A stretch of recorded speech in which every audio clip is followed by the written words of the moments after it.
Hello students, today topic is ionic radii and trends in periodicity. So ionic radius for one ion and ionic radii for cation and anion. Atomic radius आप लोग पढ़ चुके हैं। Atomic radius में क्या होता है, कैसे डिफाइन करते हैं?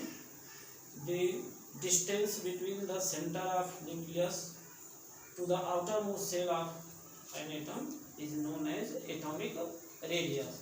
सेम डेफिनेशन आयनिक रेडियस का भी हम दे सकते हैं कि the distance between the centre of nucleus and outermost cell of an ion is known as ionic radius। अब आयनिक रेडियाई की बात कहाँ पर होती है? तो ionic crystal, ionic radii related to ionic crystal, यानी आयनिक कंपाउंड जो फॉर्म होते हैं वो आयंस के द्वारा फॉर्म होते हैं। जैसे सोडियम क्लोराइड है NaCl, तो इसमें सोडियम आयन है और क्या है, क्लोराइड आयन है। तो इन दोनों से सोडियम क्लोराइड का फॉर्मेशन है। ये सोडियम आयन यानी ये कीटायन है और ये आपका एनायन कहा जाता है। तो आयनिक रेडियस को डिफाइन करना है तो क्या होगा? आयनिक रेडियस क्या होगा? The distance between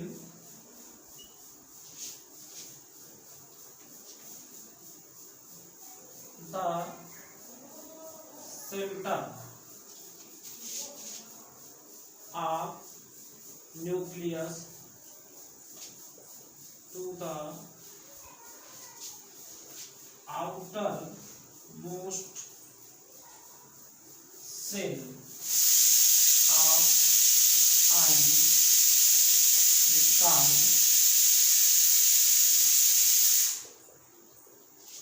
ionic radius। Okay, ions कैसे फॉर्म होते हैं? तो ions are form by losing one or more electron or gaining one or more electron from its neutral atom। If a neutral atom lose one or more electron, then it form cations, and if a neutral atom gain one or more electron, then it form anion। For example, sodium के case में देखें, इस centre है, ये आपका first cell है, second cell है, इसमें 8 इलेक्ट्रॉन है और ये आपका थर्ड सेल है जिसमें 1 इलेक्ट्रॉन है। तो 11 Na, इसका इलेक्ट्रॉनिक कॉम्बिनेशन क्या होगा? 281 होगा। ठीक है, अब ये इलेक्ट्रॉन जो है लूज करके ये अपने ऑक्टेट को कंप्लीट करेगा, यानी ये स्टेबल होगा, इसलिए इसकी टेंडेंसी क्या है? To lose 1 electron. जब 1 इलेक्ट्रॉन लूज कर देगा तो क्या होगा? इसमें 2 सेल ही होंगे, यानी आउटर मोस्ट सेल जो है आपका समाप्त हो जाएगा। ठीक है, तो इस तरह से आप देखेंगे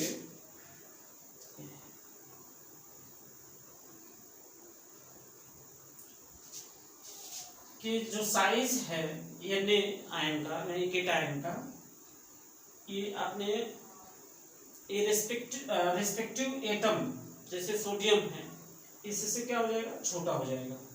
छोटा क्यों होगा?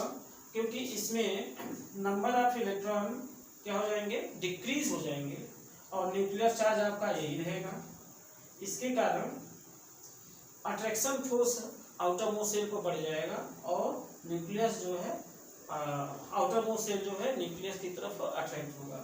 यहाँ पर वन सेल ही फिनिश हो जा रहा है, इसलिए इसकी साइज जो है और छोटी हो जाएगी। ठीक है, इसी तरह से एनायन कैसे फॉर्म होंगे। अब जैसे मान लीजिए ये क्लोरीन एटम है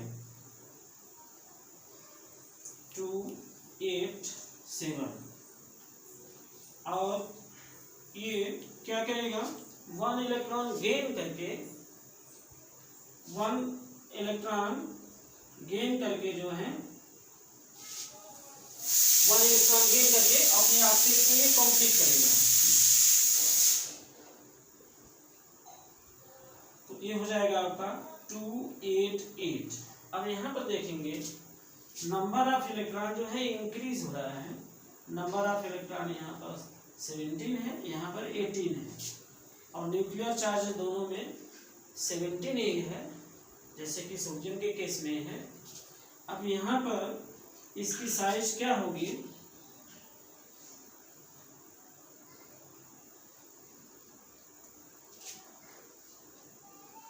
इसकी साइज आपकी इंक्रीज हो जाएगी।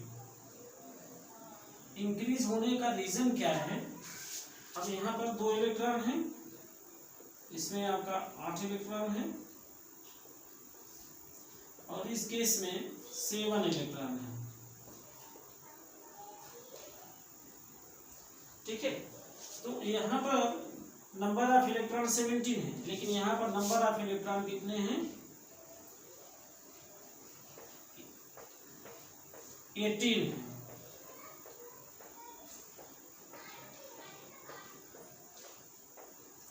तो number of electron outer most shell में बढ़ने से रिपल्सन क्या होगा, बढ़ जाएगा और रिपल्सन बढ़ने से इसकी साइज जो है एक्सपेंड हो जाएगी। इसका मतलब क्या हो गया, एनायन की साइज जो है अपने रेस्पेक्टिव एटम से लार्जर होती है, जबकि केटायन की साइज जो है अपने रेस्पेक्टिव एटम से स्मॉलर होती है। ठीक है, तो ये साइज, अब साइज एटॉमिक आयनिक रेडियस की जो डिफिनेशन दी गई इसके आधार पर एक्सप्लेन किया गया। तो ये जो है थ्योरेटिकल डिफिनेशन है, हम जो है इसका एक्सपेरिमेंटल डिफिनेशन इस तरह से नहीं हम दे सकते हैं, क्योंकि ये आइसोलेटेड फॉर्म में इसका आयनिक रेडियस मेजर करना इम्पॉसिबल है। तो एक्सपेरिमेंटली जो है आयनिक सॉलिड का क्रिस्टल के बीच में इंटरन्यूक्लियर डिस्टेंस जो है एक्सरे टेक्निक से हम फाइंड कर सकते हैं और तब जो है वहाँ से हम एटॉमिक आयनिक रेडियाई की डेफिनेशन देंगे। तो आयनिक रेडियाई का डेफिनेशन क्या है, अब इसको डेफिनेशन क्या है उसे कैलकुलेट करते हैं।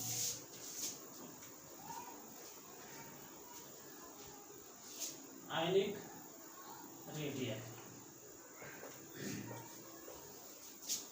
The inter nuclear distance between the center of cation and anion in ionic solid is the sum of radius of cation and anion। Okay, तो इंटरन्यूक्लियर डिस्टेंस को जो है हम कोई भी आयनिक क्रिस्टल है उसके एनायन और केटायन के रेडियस के सम के इक्वल होगा। तो अगर इंटरन्यूक्लियर डिस्टेंस हमें क्लियर है एक्सपेरिमेंटली, और किसी उसमें एक केटायन या एनायन का रेडियस मालूम है, तो नेक्स्ट एनायन या केटायन की रेडियस आप कैलकुलेट कर सकते हैं। For example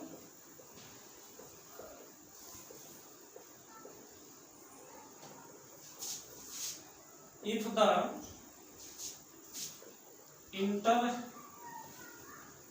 internuclear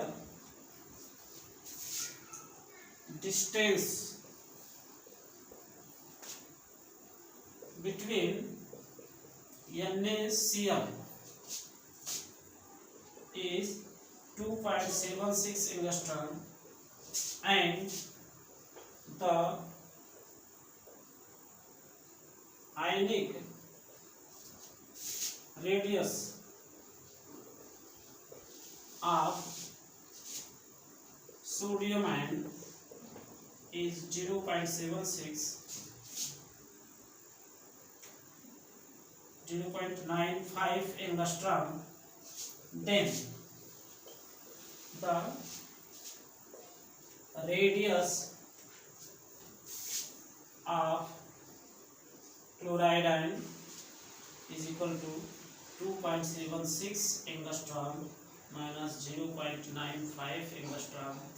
This will be 1.81 angstrom। ठीक है, तो इस तरह से हम जो है आयनिक रेडियस को केटायन या एनायन का इजीली कैलकुलेट कर सकते हैं एक्सपेरिमेंटली। अब इसके बाद हम आयनिक स्पीसीज के बारे में पढ़ेंगे। Ionic species isoelectronic species. Isoelectronic species isoelectronic species. Isoelectronic species क्या है? Species that is ions atom which have same number of electron but different number of proton, that is nuclear charge, are known as isoelectronic species। यानी कोई भी inert gas लेकर के उसके आसपास के आप एनायन केटायन राइट करते हैं जिसमें नंबर ऑफ इलेक्ट्रॉन क्या होगा, सेम होगा, लेकिन एटॉमिक नंबर या नंबर ऑफ प्रोटॉन या न्यूक्लियर चार्ज डिफरेंट होगा, तो इसको हम आइसो इलेक्ट्रॉनिक स्पीसीज कहेंगे। तो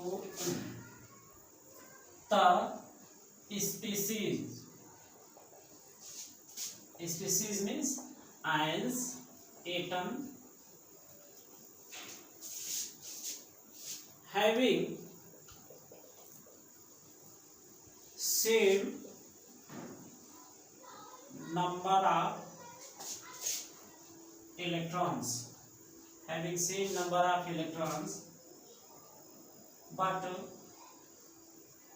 different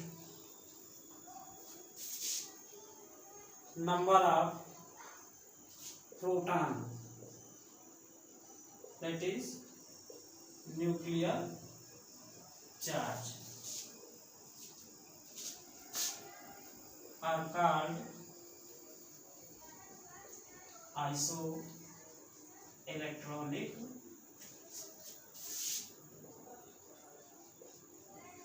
species, are called isoelectronic species। अब इसका एग्जांपल आइसोइलेक्ट्रॉनिक स्पीसीज का नियान को आप ले लीजिए। अब इसके आसपास के जो भी एनायन और केटायन हैं उनको राइट करेंगे तो आपको एक आयनिक स्पीसीज मिल जाएगी, जैसे fluoride ion, oxide ion, nitride ion, sodium ion, magnesium ion, aluminium ion. ये आपके क्या है, आयनिक स्पीसीज है। इसी तरह से आर्गन ले लीजिए, इसके आसपास के आपको एनायनों के टाइम्स राइट कर दीजिए, तो ये आयनिक स्पीसीज के एग्जाम्पल हो जाएंगे। तो आपका है chloride ion, sulphide ion, phosphorus ion, इसी तरह से पोटेशियम आयन, कैल्शियम आयन, ये आपके आयनिक स्पीसीज है। अब इस आयनिक स्पीसीज में नंबर ऑफ इलेक्ट्रॉन सेम है। यहाँ पर आप देखेंगे सब में एटॉमिक नंबर तो डिफरेंट है, एटॉमिक नंबर डिफरेंट है, लेकिन नंबर ऑफ इलेक्ट्रॉन जो है सेम है।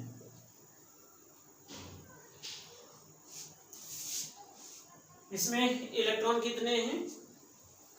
ये 3 माइनस चार्ज है। नाइट्रोजन का एटॉमिक नंबर 7 यानी प्रोटॉन इलेक्ट्रॉन 7 एंड 3 10। यहाँ पर 8 to 10 9 1 10, यहाँ पर 10 है। Na के केस में एक इलेक्ट्रॉन लूज किया गया है तो नंबर ऑफ इलेक्ट्रॉन 10 होंगे। यहाँ पर भी 10 होंगे। 2 इलेक्ट्रॉन लूज किया है, 3 इलेक्ट्रॉन लूज किया है तो नंबर ऑफ इलेक्ट्रॉन 10 होंगे। तो ये आपका आइसो इलेक्ट्रॉनिक स्पीसीज है। उसी तरह से यहाँ पर भी जो है 15 16 17 18 19 20। आर्गन के केस में नंबर ऑफ इलेक्ट्रॉन कितने हैं? एटॉमिक नंबर 18 है, नंबर ऑफ इलेक्ट्रॉन 18 है। क्लोराइड आयन के केस में नंबर ऑफ प्रोटॉन 17, लेकिन नंबर ऑफ इलेक्ट्रॉन 18 है। तो इस तरह से ये आपके आयनिक स्पीसीज। अब इसमें जो है आपको ये फाइंड करना है कि किसकी रेडियस जो है स्मॉलर रेडियस होगी। तो नंबर ऑफ इलेक्ट्रॉन तो सेम है। अब हम ये देखेंगे कि किसमें न्यूक्लियर चार्ज अधिक है। जिसमें न्यूक्लियर चार्ज अधिक होगा उसकी आयनिक रेडियस जो है स्मॉलर होगा। इसका रीजन क्या होगा? इसका रीजन ये है कि नंबर ऑफ इलेक्ट्रॉन तो सेम है, लेकिन जिसमें नंबर ऑफ न्यूक्लियर चार्ज यानी नंबर ऑफ प्रोटॉन लार्जर होगा उसका बैलेंस सेल पर, आउटर मोस्ट सेल पर अट्रैक्शन फोर्स बढ़ जाएगा। अट्रैक्शन फोर्स बढ़ने के कारण आउटर मोस्ट सेल न्यूक्लियस की तरफ जो है अट्रैक्ट हो जाएगा, यानी इसकी साइज जो है कॉन्ट्रास्ट हो जाएगी, यानी सिकुड़ जाएगी, यानी साइज इसकी छोटी हो जाएगी। तो इसमें स्मॉलेस्ट साइज किसका होगा? स्मॉलेस्ट साइज हो जाएगा Al3। एल्युमिनियम आयन की साइज जो है स्मॉलेस्ट होगी। ऐसा क्यों? क्योंकि इसमें जितने भी स्पीसीज हैं सब में इसमें जो है एल्युमिनियम में नंबर ऑफ चार्ज जो है यानी प्रोटॉन अधिक है, इसलिए इसका attraction force outer most cell पर सबसे अधिक होगा और साइज जो है छोटी हो जाएगी। ठीक है। तो और लार्जेस्ट साइज क्या होगा? लार्जेस्ट साइज, तो लार्जेस्ट साइज आपका नाइट्राइल आयन का होगा। ठीक है। अब ये क्यों होगा? क्योंकि इसमें नंबर ऑफ प्रोटॉन यानी न्यूक्लियर चार्ज कितना है? 7 है, यानी और नंबर ऑफ इलेक्ट्रॉन 10 है। तो इसका मतलब न्यूक्लियर चार्ज काफी कम है, तो आउटर मोस्ट सेल पर इसका अट्रैक्शन फोर्स जो है काफी कम होगा। और चूंकि नंबर ऑफ इलेक्ट्रॉन इसमें इंक्रीज है तो रिपल्सन फोर्स बढ़ जाएगा। रिपल्सन फोर्स बढ़ने के कारण इसकी साइज जो है एक्सपैंड हो जाएगी। तो इस तरह से आइसो इलेक्ट्रॉनिक स्पीसीज में हम किन्हीं भी दो आयंस की साइज को कंपेयर कर सकते हैं।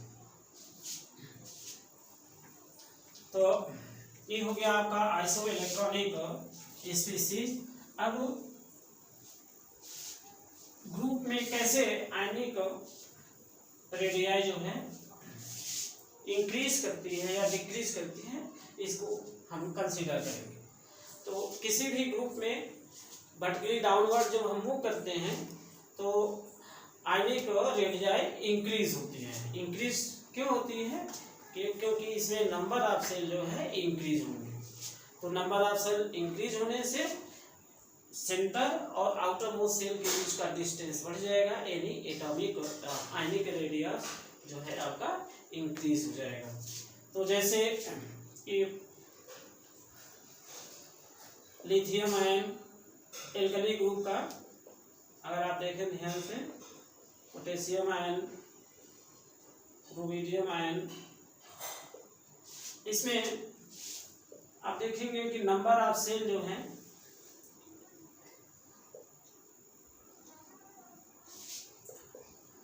बढ़ेंगे।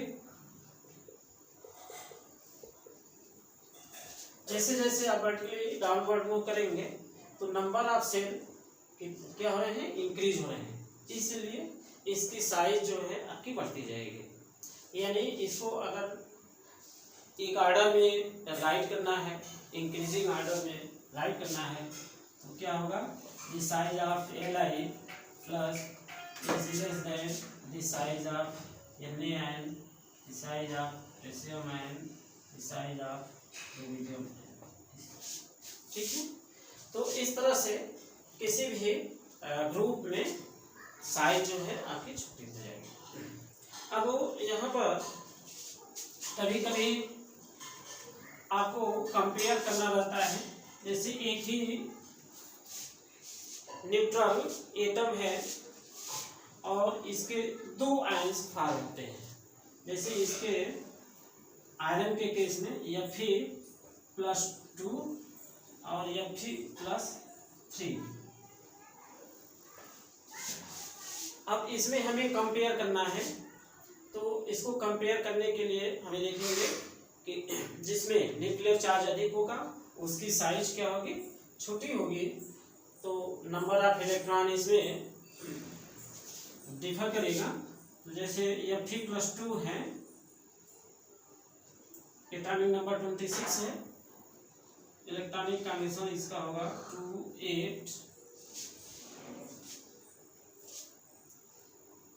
2